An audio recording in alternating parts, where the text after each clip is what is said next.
Welcome to the Bringing the Human Back to Human Resources podcast. I'm Traci Chernoff, and I've spent my entire professional career in HR. Each week, we'll explore the delicate balance between people and business with the aim to reconnect the two and create meaningful outcomes. Listen in as I share my own experiences, challenge the status quo, and chat with guests from various industries about our mission to bring the human back to human resources. Hello, everyone, and welcome back to the podcast. Thank you so much for being here for another week. I'm really excited because Joshua Berry returns to the podcast. And Joshua has been on the podcast before, as you can tell from what I've just said, but he was on the podcast June in 2024. And so not so long ago, but Joshua has some very exciting updates for us, and we have a lot to cover. The last time he was on, it was episode 183, and the episode was called Challenging Beliefs, Dare to be Naive, featuring Joshua Berry. So let me remind you who he is, and then we'll jump right into the episode. Joshua Berry is a world-class facilitator of change. As an author, speaker, entrepreneur, and director of Econic, Joshua has spent the last 2 decades evolving the what, who, and why of Fortune 500 companies and venture-backed startups. For employees and leaders looking to grow themselves and their organizations, Joshua speaks on overcoming limiting beliefs, adaptive leadership, and the innovation systems and mindsets that create engines for growth. So, of course, I'll link where you can find Joshua and Econic and all of that fabulous information that you might need in order to connect. But in the meantime, Joshua, welcome back. Thanks so much for being able to join and being open to rejoin. So glad to have you back. Happy New Year, Traci. Excited to be back with you too. Amazing. Well, I don't want to share the big news, but you do have some big news for the listeners. Yes, absolutely. So the last time I was with you, Traci, you helped poke some ideas, and we got into thinking about words and the meaning of words, and we could talk about those later. But that kind of snowballed into a TED Talk that I was hoping to get chosen for. Eventually got chosen for that, and I delivered that TED Talk to a full audience in Omaha, Nebraska in November of 2024. And that talk should be released soon, but it has big implications for truly bringing the human back into human resources and artificial intelligence and a bunch of other things we can get into. But I really just wanted to come back to say thank you, Traci, for poking and dislodging something in my brain and my heart that turned into what hopefully people will see as a provocative idea that's worth spreading. Oh my gosh. First of all, you owe me no thanks, but I will say you're welcome because I was raised not to be rude. When someone says thank you, you say you're welcome. No, you really, I'm making light of this, but you really don't owe me anything. It was such a pleasure having you on. It's why I'm so excited that you're back. And I'm really excited for you. I mean, a TED Talk is kind of like, that's the thing. Like if we're not doing anything else, like we should probably want to have a TED Talk at some point in our lives. And you've done it. That's so amazing. I can't wait for it to come out.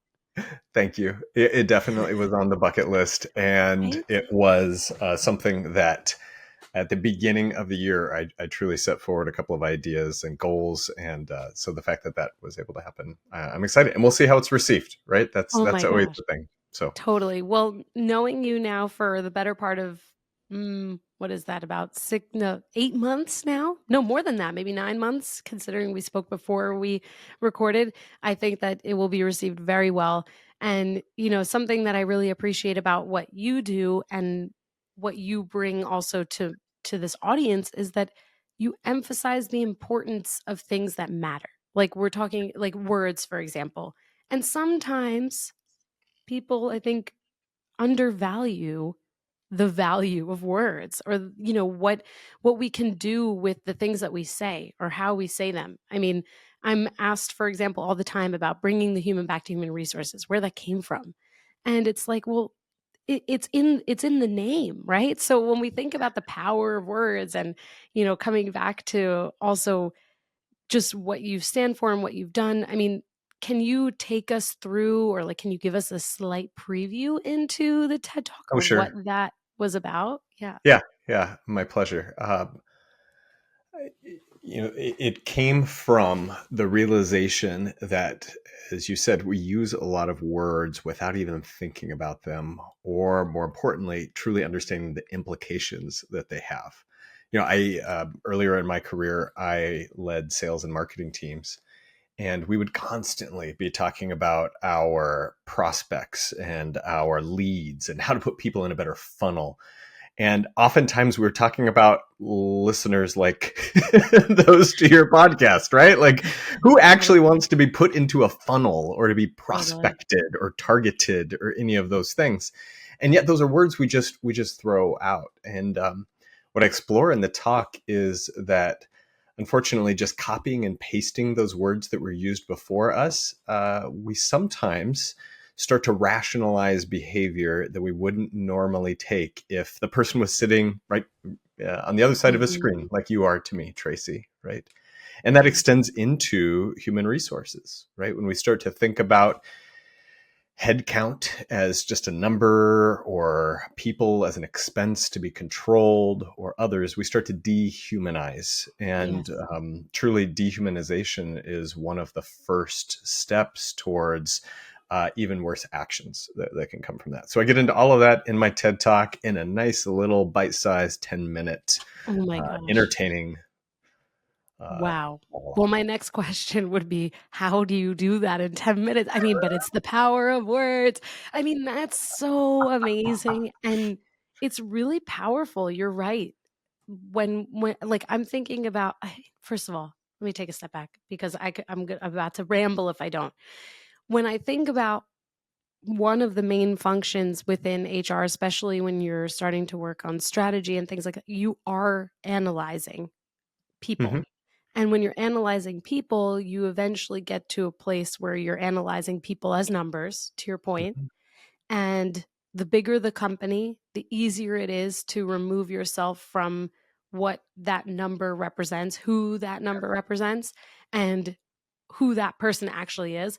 And so when you talk about dehumanizing, it is it is so real. And the thing is, it's so beyond just business. Like Mm-hmm. when anyone or anything is dehumanized, I mean, it's kind of like the breakdown for everything, right? So when we keep the focus on the human and we do our best, because of course it's unrealistic to think, oh, well, we're going to look at every single person as a human when we're analyzing big things. Sure, fine, no problem. But it's like I think the most important point in all of that when a company is analyzing people is once you come to the point where you're making a decision about those people, that you reframe it. It's like, okay, Yeah. you have 10,000 people that you are going to lay off. Well, Mm-hmm. who are those 10,000 people? Who are they made up of? Like what comprises that group of people? Do they have children? Are they on the benefits? Like what kind of resources are they Yeah. going to need? Yeah. So, yeah. What you're hitting on is I'm not saying like remove all of that language. What what I advocate for is just being more intentional about the language that we're using, and not just using unconscious words, because Mm, uh, a mentor of mine, Ari, once told me that words are just a symptom of our conscious or unconscious beliefs, right? And oftentimes yeah. when we throw out those words, like you said, we got to lay off, we got to right size, we got to streamline, The buzzwords. any of those sorts of things, that may be true, and it may actually be necessary for a healthy organization going forward, let's say. uh, and yet, um, maybe those words are actually representative of some underlying unconscious or unspoken belief about the replaceability of people within a system that you're working in. Okay. I at least want people to be cognizant of that. Totally. At least be intentional that, okay, that's what I think. And then back to what we talked about in episode 183.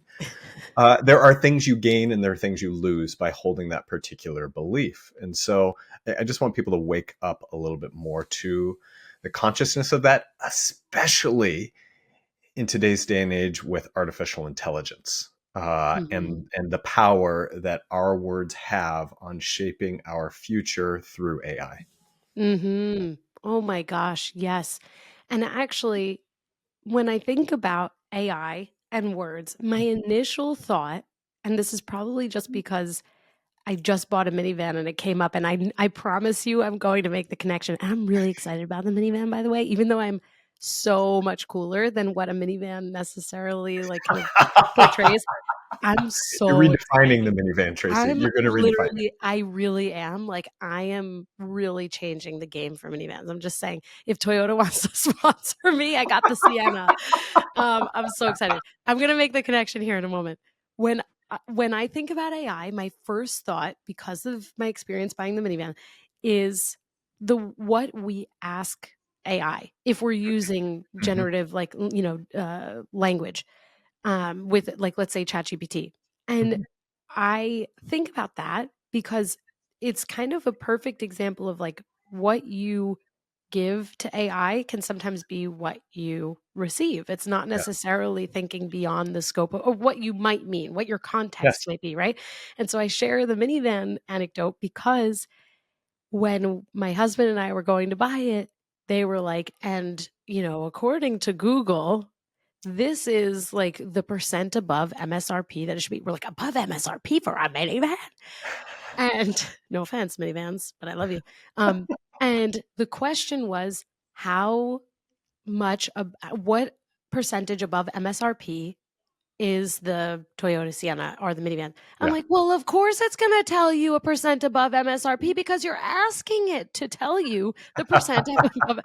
But if you ask what the average price of a Toyota, like, that might not be above MSRP. So this is a very, very nuanced example, but that's the way I take kind of what you're saying in terms of like how we think about nuance and language when it is related to AI, and that might not be your intention, but No, no, no. It's exactly a flavor of my intention in that, as you said, large language models that power tools like ChatGPT or Anthropic's Claude Mhm, or Microsoft Copilot, et cetera, are all built on studying and ingesting and training on immense amounts of data and text and images and music and everything that can go into it.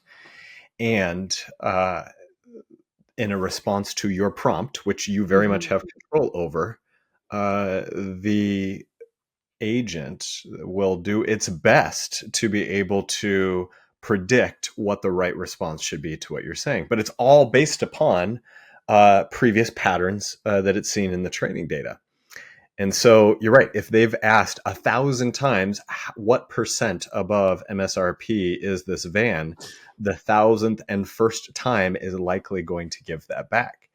And that's my intent of marrying this being conscious about your words, especially in human resources and AI, mhm, mhm. because as publicly available sources of training data are exhausted, companies are routinely turning more and more towards private, or at least once gated sources of information Mm, for training their models. And so when you start to think about the last ways that you described people in your emails or Microsoft mhm, Teams messages or blog posts or other things. And there's a million examples of treating people like a resource in those previous ones. Like, what do we expect AI is going to predict the value of people is beyond that? And so I think we're at a very interesting inflection point where we can start to shift the narrative even of what generative AI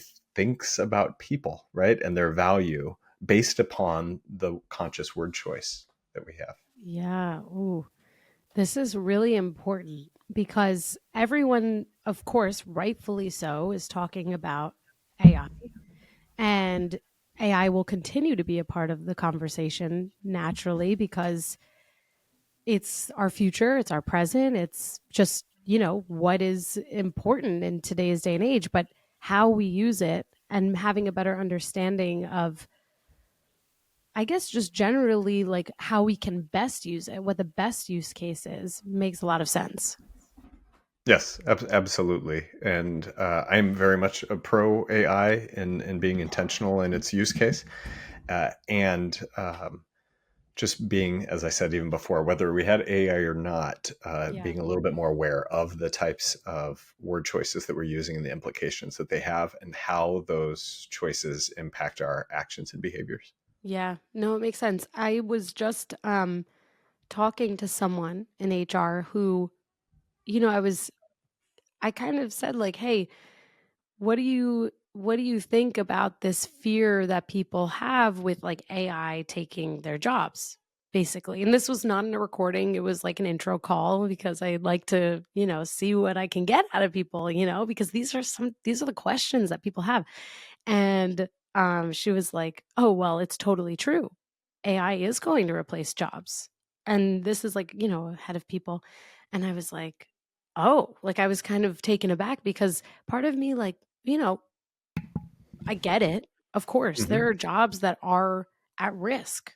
And then the other part of me is like, well, how do we see AI as a resource to better fulfill our jobs so that we're not as much at risk? But that is not something that you can cover in a 10-minute conversation. And so I wonder, like, from your perspective and how, I guess really relating it to being very cognizant of what we say and how we say it, especially in HR, how would you answer? I'm putting you in the hot seat here, I'm so sorry. Oh But yeah, how would you, like, answer that if someone's like, "I'm really worried that AI is going to take my job. I'm an HR admin. I'm an HR manager. I'm an HR whatever, and I'm really worried that AI is going to take over my job." Maybe it's someone in recruiting. What do I do to how do I how do I yeah, navigate using AI without putting myself in a position where it's doing my job instead of me doing my job with AI? Like, is there a way that we answer that? Or maybe it's on the other side of things where, like, what would you say to an HR person who's like an HR leader who's confronted with that and has to navigate answering that question? Like, sure, either perspective, I'd love to sure. hear. Yep. So the first thing that comes to mind is I believe you called out in some of your 2025 HR trends the need for adaptability, for evolving, for continuous skill development. Uh, I think that all very much applies here uh, Mm, because the individual or the leader who's thinking about the application of HR in their workflows or job tasks for their people, just like digging in your heels and resisting likely isn't going to work. mm, um, mhm, mhm. the better approach is to start to understand, okay, what are some of the ways that if I had, this was, I think, the best descriptor somebody said, if I had infinite interns at my disposal, what would I be Right. able to do? And because at least for now, at least some of the abilities are around that Yeah, level, and yeah. so you need to think That's a about fabulous example. things on a different level of scale. And so Yeah. if you were basing, let's your to your HR admin role, like if you were basing your job value on the ability to know all of the policies and how to implement them and how to adjudicate them, and being a resource know-how person, that is something that could probably be replaced eventually. Probably not the relational side of things. Mhm. Um, but even there, I'll start to challenge that some younger generations would actually probably prefer to interface with a non-person for some of that information. And so you are left with thinking, what are the additional skills or other things that could continue to add value around that? Because if it's just information retrieval or analysis, that may not be as Mm, helpful going forward. And so a simple way to also answer this is just start experimenting. Find ways that are either corporately responsible, if you can, or off on the side on your own personal things to at least start to practice with some of these tools so that you can have a better understanding of what they're capable of and practice that curiosity and yeah, yes. consider the thought exercise. If I had infinite interns, what I might I love be capable of? I love that so much, and it's really true. As a former intern myself, that is exactly where like AI is. I shouldn't just say ChatGPT. It's really any AI tool that we're using because I guess depending, I think of these, what is the phrase? It's not generative. I guess it is generative AI, right? That's Yes. what I'm thinking Yep. of. Yeah.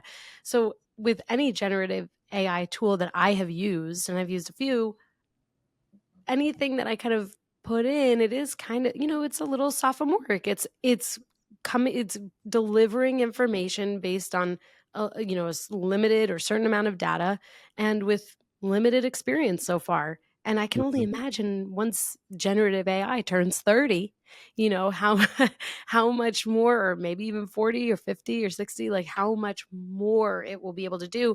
And then when you were sharing about, you know, not resisting so much and really basically embracing this technology, it makes me think about the phrase keep your friends close, keep your enemies closer. Because even though I don't believe that AI is the enemy at all, I really don't.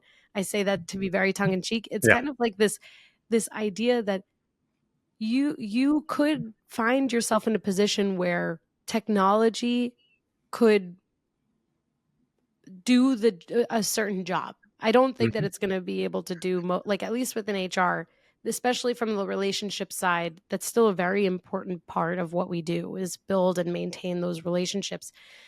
And so it's like, well, if it's doing all of these other things that actually help us to repurpose our time that was once spent doing heavily administrative things, it's kind of like you're keeping it closer. Once you embrace it, it's not this thing that you have to work against anymore. It's this thing that you're working with and that's empowering you, enabling you, hopefully, in your job to do more, to upskill, to adapt. I appreciate that you referenced the 2025 HR trends episode because that's kind of what I'm hoping to invoke throughout the rest of this year is that like AI doesn't have to be the enemy. It's Yeah. something that we really can kind of leverage. It's a tool at the end of the Yeah. day. Yeah. We so our core business is custom training and development programming, whether it's leadership development programming to certain specific skills or behaviors. We use it quite often to help make us better facilitators and curriculum designers and experienced people. Uh, so if you start to think about it as a tool of not just go find this for me or research this for me, but instead, here's an outline for an experience. Why won't this work? Mhm. Right? Or you start using it in a coaching, challenging, make me better sort of way. I think you can unlock then a whole nother level of potential value out of a tool like that. Um, here's even a silly, maybe it's a meta example of this is if you're the HR admin and you had your job description, you could put it into one of these tools and say, which of these tasks are most likely to be taken over by AI in the future Which and job? Yeah, why? And then right. teach me why. And then what are some things I could do? Like use the tool So for great. itself, right? Yes. I think that's great advice. And I really like what you shared in terms of this idea around brainstorming. Like, Mhm. you don't need to tap the shoulder of your coworker when you've got an AI brain readily available to you, and to think about like asking it, well, what wouldn't work about this? What am I missing? What are Mhm. my blind spots? I mean, Yes. I think of so many use cases for that. And as I always share on the podcast that, I'm the first to admit that I move really fast, most of the time too fast. I like don't always like notice like the fine details because I'm moving so fast and like execution, execution, execution. And I find chat like I AI, generative AI, and I tend to use ChatGPT the most. I find it to be extremely helpful to be aware of my blind spots. Like Mhm. what question am I not asking? What am I missing about this like really important topic? And whether it's for my podcast or for work, I mean, it just tends to be to me like an additional brain, There something you go. that will allow me to think more or more deeply about something that I otherwise would probably miss unless I asked someone else, and hopefully they wouldn't miss it. Yeah. Yeah. Yes. I'm into it. Great topic. We can keep digging Oh, into yeah. this, and again, how it all ties back to that TED Talk. I Hmm. think that we can use and leverage the power of AI to also bring more human back into human resources in the Hmm. workplace, because our intentional usage each time, hopefully, each time, hopefully, a transcript from your podcast is getting put into training data. I hope it's getting smarter and more pro-human I hope. in all the thoughts, That would be right? kind of cool. Yeah, I hope. And actually, it makes me think of another question for you here, which is, when you think about AI and the human, let's say humanizing work more, humanizing the workplace more, are there strategies that maybe people who struggle with this, like people who really tend to lose sight of the human element, are there strategies that you would advise they take or follow when it comes to using AI in order to ensure that they're not inadvertently dehumanizing? Yeah, I think that one can be more how you are using it for coaching, right? Just being Mhm. conscious about the questions that you're asking and why, right? And so back to the idea of not putting in anything that you wouldn't want to see on the front page of the newspaper. Totally. Just being cognizant of that and how a lot of that data is being used. We were doing a workshop on adaptive leadership at one of the big companies out there that also has an AI product that may sit by your side. We'll just call it that.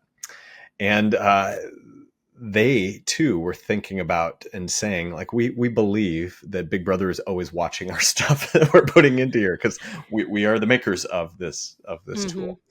And so I think just being conscious about that can maybe keep some of it into check, especially because you have another lens that your words might actually be perpetuating a different world in the future that could have ramifications beyond Yeah. what you've thought. And then the other is maybe a very practical use of how you can start to humanize your work a little bit more is to ask whatever AI tool you're using things like, here's the email I'm about to send. How might this be received by someone? Or ask empathy driven questions to give you feedback, right? And this has helped me, I'm sure, send out some emails that were landed a lot better than the one. So Hmm. the old thing in the past of like, write your email if you're mad and then delete it, Yes. or And then write your delete it. email if you're mad and then leave it in your drafts for Yeah. 24 You're not hours or whatnot. exactly. Yep. You could potentially also do that here and say, like, this is what I'm going to set. How might this be received? Help me come up with a more empathetic way to share this through A, B, or C. Should I even send this email? Right? Like, there's different ways that you can, if you think about it from a coaching standpoint. Um, Yeah. Makes a lot of sense. the other piece, I don't know if you use this, but there is the setting. For instance, I also use Chat GPT as my primary one. There's a setting where you can have almost like the master prompts in your settings, and you can put in Oh. specific things. Like you could actually say, if I am referring to people in a dehumanizing way, call me out on it. And you Oh, can I put did some not of know that. those master prompts in there. Oh, You, you're not, maybe you're not using this. Hey, well, no. we need to teach you. I know. I feel like I know what you're talking about, and I've probably ignored it, Mhm. which I That's should. okay. If you go into Yeah, tell me. I probably can't screen share, can I? But I when think I'm in you Chat can GP, actually. can Let's I, can see. Yeah, I think I? you Oh can. Do you boy, see share and then I screen? do, but now Oh, then you're gonna see we're in the thick of it, and now you're gonna we're see in it. all of For those my who are watching on video, they're gonna really be in for it oh now. boy, and now you're gonna see all my search terms. I don't even see what I have. That's really Okay. funny. When I am over in the right here and Mm-hmm. I go into customize ChatGPT, Mm-hmm. I can start to see things Oh no, I like have not seen this. what should it call me? What traits? So I put treat me Oh, as an expert. Consider new technologies. No oh, moral amazing. lectures. Like list URLs at the end of your response. You Ooh, can add a number of these things in here to help you have it. And so in there, you could put something like, if ever I am sounding dehumanizing, like call me out on it. oh my gosh. Well, listen, first of all, I learned something new today. Thank you. I can You're officially go welcome. home. The day is over. Funny, You're not funny home enough, already, I'm home. Tracy? Yeah, What? I'm home. I'm home. I can just close my laptop and be done. Thank you for that. Secondly, I think you probably taught a lot of people something new today. So thank you for that. Welcome. I mean, first of all, everyone learned hopefully something new before you shared your screen. But now, after really being able to see how we can make this technology work for us in the best possible, humanly possible way. I Hmm. mean, that's really cool. Thank you for sharing that. You're welcome. Amazing. Well, I don't know any better way to leave this episode and conclude, but all I know is that I want to congratulate you again on your TED Talk. I can't wait for it to come out. Hopefully it'll be out by the time this episode is. Otherwise, That would be great. we will keep all of the listeners um, totally informed, and we'll get it shared in the newsletter once it's out. I'm just so excited for you. I can't think of anyone better to do a TED Talk and any better topic. I think it's awesome. That's sweet. Yeah, thank you so much, Tracy. I appreciate your curiosity and obviously for showing up every week and putting out great content like this to keep bringing even more humanity back into the workplace. So thank you Thank for your you. work. Oh my gosh. Thank you so much. It is truly my pleasure. And with that, I will remind everyone that Joshua's links and everything that you might need in order to connect or learn more about Econic or Joshua in general are in the show notes. So please click along and don't forget to rate, review, and subscribe. Joshua, thank you so much again. Second episode in the books. That just means you have to come back Boom! again Lucky in a number year. 3. There's a special jacket, some swag, maybe. All right. Exactly. Ooh, that would be fun. Don't tempt me with a good time. I love swag. Amazing. Thank you so much. Thanks, Tracy. Hey, just before you go, don't forget to subscribe to this show so that you are the first to hear when an episode drops each week. And maybe leave a 5-star review and a comment about how much you loved this episode. Plus, if you have someone in mind who would really enjoy this episode, make sure you share it with them. Thank you so much for tuning in, and I will see you next week.